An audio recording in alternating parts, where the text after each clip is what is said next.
Doctor Mohammad ইউনূসকে ঈদের শুভেচ্ছা জানিয়েছেন পাকিস্তানের প্রধানমন্ত্রী শেহবাজ শরীফ। ৩১ মার্চ প্রধান উপদেষ্টার সঙ্গে ফোন আলাপে শুভেচ্ছা বিনিময় করেন তিনি। এছাড়া পাকিস্তান সরকারের পক্ষ থেকে প্রধান উপদেষ্টাকে ইসলামাবাদ সফরের আমন্ত্রণও জানিয়েছেন শেহবাজ শরীফ। পাকিস্তানের পররাষ্ট্র মন্ত্রী ও উপপ্রধানমন্ত্রী ইসহাক দার আগামী ২২ এপ্রিল বাংলাদেশে আসছেন বলেও নিশ্চিত করেছেন তিনি। উভয় নেতার এই ফোন আলাপে বাংলাদেশের খ্যাতনামা ও কিংবদন্তি কণ্ঠশিল্পী রুনা লায়লার প্রসঙ্গও উঠে এসেছে। সোমবার সোশ্যাল মিডিয়া প্ল্যাটফর্ম এক্সে দেওয়া এক পোস্টে প্রধানমন্ত্রী শেহবাজ নিজেই সে কথা জানিয়েছেন।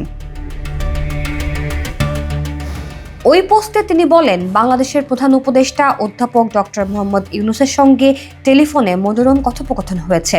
ফোন আলাপে পবিত্র ঈদুল ফিতরের শুভেচ্ছা বিনিময় করেছি এবং পাকিস্তান বাংলাদেশ সম্পর্ক আরও জোরদার করার জন্য আমাদের যৌথ প্রতিশ্রুতির পুনর্ব্যক্ত করেছি।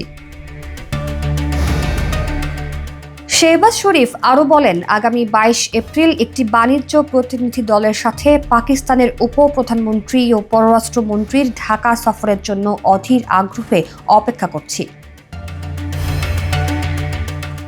তিনি বলেন, ডক্টর ইউনূসকে তার সুবিধা মতো সময়ে পাকিস্তান সফরের জন্য আমরা আন্তরিক আমন্ত্রণ পুনর্ব্যক্ত করেছি এবং কিংবদন্তি শিল্পী রুনা লায়লাকে নিয়ে বাংলাদেশ থেকে একটি সাংস্কৃতিক দলকে পাকিস্তানে আসার আমন্ত্রণ জানিয়েছি। ইনশাআল্লাহ পাকিস্তান বাংলাদেশ সম্পর্কের ভবিষ্যৎ অত্যন্ত উজ্জ্বল।